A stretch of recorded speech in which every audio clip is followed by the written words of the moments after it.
गुरु प्यारी साध संगत जी, आज हम सुनेंगे एक बहुत ही प्यारी साखी।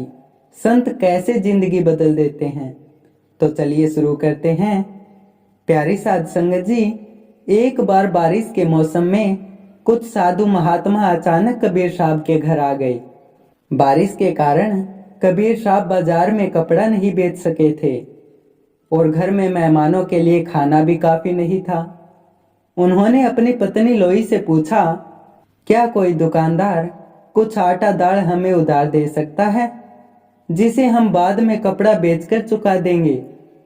पर एक फकीर जुलाहे को भला कौन उधार देता, जिसकी कोई निश्चित आय भी नहीं थी।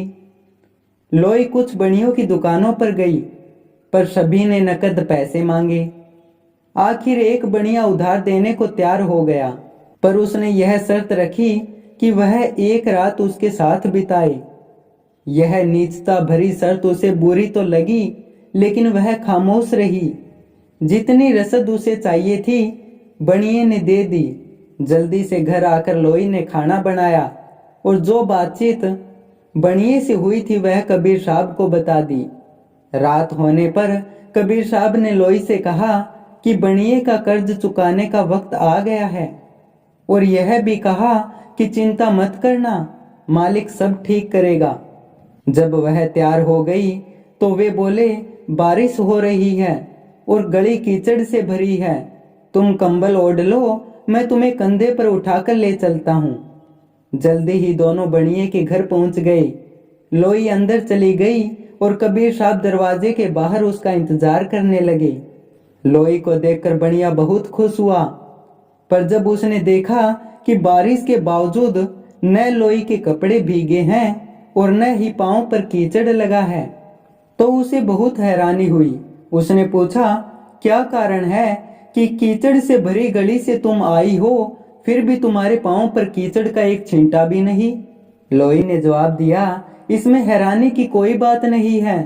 मेरे पति मुझे कंबल ओढ़ाकर अपने कंधे पर बिठाकर यहाँ लाए हैं।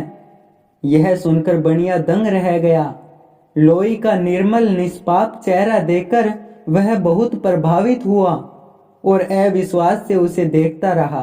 जब लोई ने कहा कि उसके पति कबीर साहब वापस ले जाने के लिए बाहर इंतजार कर रहे हैं, तो बनिया अपनी नीचता और कबीर साहब की मानता को देख शर्म से पानी पानी हो गया। उसने लोई और कबीर साहब दोनों से घुटने टेक कर माफी मांगी।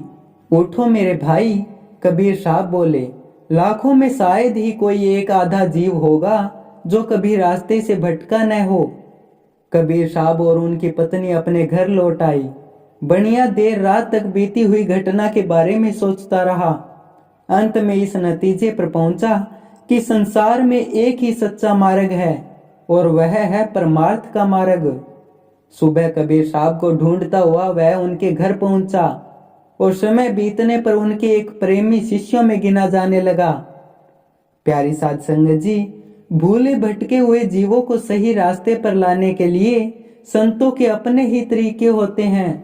महाराज सावन सिंह जी भी कहते हैं, सतगुरु की क्या महिमा करें, वह नीच से नीच और पापी से पापी जीवों को भी गले से लगा लेते हैं। प्यारी साध संगत जी, आज की यह साखी आपको कैसी लगी हमें कमेंट बॉक्स में जरूर बताएं, और ऐसी ही प्यारी प्यारी साखी हर रोज सुनने के लिए चैनल को सब्सक्राइब जरूर करें।